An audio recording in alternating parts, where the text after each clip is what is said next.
बात उन दिनों की है जब श्री राम का अश्वमेध यज्ञ चल रहा था। श्री राम के अनुज शत्रुघ्न के नेतृत्व में असंख्य वीरों की सेना सारे प्रदेश को विजित करती जा रही थी, जहां भी यज्ञ का अश्व जा रहा था। इस क्रम में कई राजाओं के द्वारा यज्ञ का घोड़ा पकड़ा गया, लेकिन अयोध्या की सेना के आगे उन्हें झुकना पड़ा। शत्रुघ्न के अलावा सेना में हनुमान, सुग्रीव और भरत पुत्र पुष्कल सहित कई महारथी उपस्थित थे, जिन्हें जीतना देवताओं के लिए भी संभव नहीं था। कई जगह भ्रमण करने के बाद यज्ञ का घोड़ा देवपुर पहुंचा, जहां राजा वीरमणि का राज्य था। राजा वीरमणि अति धर्मनिष्ठ तथा श्री राम एवं महादेव के अनन्य भक्त थे। उनके दो पुत्र रुक्मांगद और शुभांगद वीरों में श्रेष्ठ थे। राजा वीरमणि के भाई वीर सिंह भी एक महारथी थे। राजा वीरमणि ने भगवान रुद्र की तपस्या कर उन्हें प्रसन्न किया था और महादेव ने उन्हें उनकी और उनके पूरे राज्य की रक्षा करने का वरदान दिया था। महादेव के द्वारा रक्षित होने के कारण कोई भी उनके राज्य पर आक्रमण करने का साहस नहीं करता था। जब अश्व उनके राज्य में पहुंचा तो राजा वीरमणि के पुत्र रुक्मांगद ने उसे बंदी बना लिया और अयोध्या के साधारण सैनिकों से कहा, यज्ञ का घोड़ा उसके पास है, इसलिए वे जाकर शत्रुघ्न से कहें कि विधिवत युद्ध कर वो अपना अश्व छुड़ा लें। जब रुक्मांगद ने ये सूचना अपने पिता को दी तो वे बड़े चिंतित हुए और अपने पुत्र से कहा कि अनजाने में तुमने श्री राम के यज्ञ का घोड़ा पकड़ लिया है। श्री राम हमारे मित्र हैं और उनसे शत्रुता करने का कोई औचित्य नहीं है, इसलिए तुम यज्ञ का घोड़ा वापस लौटा आओ। इस पर रुक्मांगद ने कहा कि हे पिताश्री, मैंने तो उन्हें युद्ध की चुनौती भी दे दी है, अतः अब उन्हें बिना युद्ध के अश्व लौटाना हमारा और उनका दोनों का अपमान होगा। अब तो जो हो गया है उसे बदला नहीं जा सकता, इसलिए आप मुझे युद्ध की आज्ञा दें। पुत्र की बात सुनकर वीरमणि ने उसे सेना सुसज्जित करने की आज्ञा दे दी। राजा वीरमणि अपने भाई वीर सिंह और अपने दोनों पुत्र रुक्मांगद और शुभांगद के साथ विशाल सेना लेकर युद्ध क्षेत्र में आ गए। इधर जब शत्रुघ्न को सूचना मिली कि उनके यज्ञ का घोड़ा बंदी बना लिया गया है, तो वो बहुत क्रोधित हुए एवं अपनी पूरी सेना के साथ युद्ध के लिए युद्ध क्षेत्र में आ गए। उन्होंने पूछा कि उनकी सेना से कौन अश्व को छुड़ाएगा, तो भरत पुत्र पुष्कल ने कहा कि ताश्री, आप चिंता न करें, आपके आशीर्वाद और श्री राम के प्रताप से मैं आज ही इन सभी योद्धाओं को मारकर अश्व को मुक्त करता हूँ। वे दोनों इस प्रकार बात कर रहे थे कि पवनसुत हनुमान ने कहा कि राजा वीरमणि के राज्य पर आक्रमण करना स्वयं परमपिता ब्रह्मा के लिए भी कठिन है, क्योंकि ये नगरी महाकाल द्वारा रक्षित है। अतः उचित यही होगा कि पहले हमें बातचीत द्वारा राजा वीरमणि को समझाना चाहिए, और अगर हम न समझा पाए तो हमें श्री राम को सूचित करना चाहिए। राजा वीरमणि श्री राम का बहुत आदर करते हैं, इसलिए वे उनकी बात नहीं टाल पाएंगे। हनुमान की बात सुनकर शत्रुघ्न बोले कि हमारे रहते अगर श्री राम को युद्ध भूमि में आना पड़े, ये हमारे लिए अत्यंत लज्जा की बात है। अब जो भी हो, हमें युद्ध तो करना ही पड़ेगा। ये कहकर वे सेना सहित युद्ध भूमि में पहुंच गए। भयानक युद्ध छिड़ गया। भरत पुत्र पुष्कल सीधा जाकर राजा वीरमणि से भिड़ गया। दोनों अतुलनीय वीर थे। वे दोनों तरह तरह के शस्त्रास्त्र का प्रयोग करते हुए युद्ध करने लगे। हनुमान राजा वीरमणि के भाई महापराक्रमी वीर सिंह से युद्ध करने लगे। रुक्मांगद और शुभांगद ने शत्रुघ्न पर धावा बोल दिया। पुष्कल और वीरमणि में बड़ा घमासान युद्ध हुआ। अंत में पुष्कल ने वीरमणि पर 8 नराज बाणों से वार किया। इस बाण को राजा वीरमणि सह नहीं पाए और मूर्छित होकर अपने रथ पर गिर पड़े। वीर सिंह ने हनुमान पर कई अस्त्रों का प्रयोग किया, पर उन्हें कोई हानि न पहुंचा सके। हनुमान ने एक विकट पेड़ से वीर सिंह पर वार किया। इससे वीर सिंह रक्त बमन करते हुए मूर्छित हो गए। उधर श्री शत्रुघ्न और राजा वीरमणि के पुत्रों में असाधारण युद्ध चल रहा था। अंत में कोई चारा ना देखकर शत्रुघ्न ने दोनों भाइयों को नागपाश में बांध लिया। अपनी विजय देखकर शत्रुघ्न की सेना के सभी वीर सिंहनाद करने लगे। उधर राजा वीरमणि की मूर्छा दूर हुई तो उन्होंने देखा कि उनकी सेना हार के कगार पर है। यह देखकर उन्होंने भगवान रुद्र महादेव शंकर का स्मरण किया। महादेव ने अपने भक्त को मुसीबत में जानकर वीरभद्र के नेतृत्व में नंदी, भृंगी सहित सारे गणों को युद्ध क्षेत्र में भेज दिया। महाकाल के सारे अनुचर उनकी जय जयकार करते हुए अयोध्या की सेना पर टूट पड़े। शत्रुघ्न, हनुमान और सारे लोगों को लगा कि जैसे प्रलय आ गया हो। जब उन्होंने भयानक मुख वाले रुद्रावतार वीरभद्र, नंदी, श्रृंगी सहित महादेव की सेना देखी तो सारे सैनिक भय से कांप उठे। शत्रुघ्न ने हनुमान से कहा कि जिस वीरभद्र ने बात ही बात में दक्ष प्रजापति का मस्तक काट डाला था और जो तेज और समता में स्वयं महाकाल के समान है, उसे युद्ध में कैसे हराया जा सकता है। यह सुनकर पुष्कल ने कहा कि हे तातश्री, आप दुखी मत हो। अब तो जो भी हो, हमें युद्ध तो करना ही होगा। यह कहते हुए पुष्कल वीरभद्र से, हनुमान नंदी से और शत्रुघ्न भृंगी से जा भिड़े।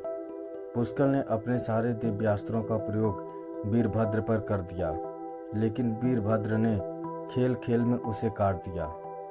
उन्होंने पुष्कल से कहा, हे बालक, अभी तुम्हारी आयु मृत्यु को प्राप्त होने की नहीं हुई है, इसीलिए युद्ध क्षेत्र से हट जाओ। उसी समय पुष्कल ने वीरभद्र पर शक्ति से प्रहार किया, जो सीधे उनके मर्म स्थान पर जाकर लगा। इसके बाद वीरभद्र ने क्रोध से थर्राते हुए एक त्रिशूल से पुष्कल का मस्तक काट लिया और भयानक सिंहनाद किया। उधर भृंगी आदि गणों ने शत्रुघ्न पर भयानक आक्रमण कर दिया। अंत में भृंगी ने महादेव के दिए पास में शत्रुघ्न को बांध लिया। हनुमान अपनी पूरी शक्ति से नंदी से युद्ध कर रहे थे। उन दोनों ने ऐसा युद्ध किया जैसे पहले किसी ने नहीं किया था। दोनों श्री राम के भक्त थे और महादेव के तेज से उत्पन्न हुए थे। काफी देर लड़ने के बाद कोई उपाय न देखकर नंदी ने शिवास्त्र का प्रयोग कर हनुमान को पराभूत कर दिया। अयोध्या की सेना की हार देखकर राजा वीरमणि की सेना में जबरदस्त उत्साह आ गया और वे बाकी बचे सैनिकों पर टूट पड़े। यह देखकर हनुमान ने शत्रुघ्न से कहा कि मैंने आपसे पहले ही कहा था कि ये नगरी महाकाल द्वारा रक्षित है, लेकिन आपने मेरी बात नहीं मानी। अब इस संकट से बचाव का एक ही उपाय है कि हम सब राम को याद करें। ऐसा सुनते ही सारे सैनिक शत्रुघ्न एवं हनुमान सहित श्री राम को याद करने लगे। अपने भक्तों की पुकार सुनकर श्री राम तत्काल ही लक्ष्मण और भरत के साथ वहां आ गए। अपने प्रभु को आया देख सभी हर्षित हो गए और सबको ये विश्वास हो गया कि अब हमारी विजय निश्चित है। श्री राम के आने पर जैसे पूरी सेना में प्राण का संचार हो गया। श्री राम ने सबसे पहले शत्रुघ्न को मुक्त कराया और उधर लक्ष्मण ने हनुमान को मुक्त करा दिया। जब श्री राम, लक्ष्मण और भरत ने देखा कि पुष्कल मृत्यु को प्राप्त हो चुके हैं तो उन्हें बड़ा दुख हुआ। भरत तो शोक में मूर्छित हो गए। श्री राम ने क्रोध में आकर वीरभद्र से कहा कि तुमने जिस प्रकार पुष्कल का वध किया है, उसी प्रकार अब अपने जीवन का भी अंत समझो। ऐसा कहते ही श्री राम ने सारी सेना के साथ शिवगणों पर धावा बोल दिया। जल्द ही उन्हें यह पता चल गया कि शिवगणों पर साधारण अस्त्र का प्रयोग बेकार है। इसलिए उन्होंने महर्षि विश्वामित्र द्वारा प्रदान किए गए दिव्यास्त्रों से वीरभद्र और नंदी सहित सारी सेना को विदीर्ण कर दिया। श्री राम के प्रताप से पार न पाते हुए सारे गणों ने एक स्वर में महादेव का आह्वान करना शुरू कर दिया। जब महादेव ने देखा कि उनकी सेना बड़े कष्ट में है तो वे स्वयं युद्ध क्षेत्र में प्रकट हुए। इस अद्भुत दृश्य को देखने के लिए परमपिता ब्रह्मा सहित सारे देवता आकाश में स्थित हो गए। जब महाकाल ने युद्ध क्षेत्र में प्रवेश किया तो उनके तेज से श्री राम की सारी सेना मूर्छित हो गई। जब श्री राम ने देखा कि स्वयं महादेव रण क्षेत्र में आए हैं, तो उन्होंने शस्त्र का त्याग कर भगवान रुद्र को दंडवत प्रणाम किया एवं उनकी स्तुति की। उन्होंने महाकाल की स्तुति करते हुए कहा कि हे सारे ब्रह्मांड के स्वामी, आपके ही प्रताप से मैंने महापराक्रमी रावण का वध किया। आप स्वयं ज्योतिर्लिंग में रामेश्वर में पधारे।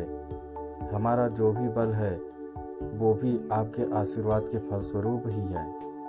यह जो अश्वमेध यज्ञ मैंने किया वह भी आपकी ही इच्छा से हो रहा है, इसलिए हम पर कृपा करें और इस युद्ध का अंत करें।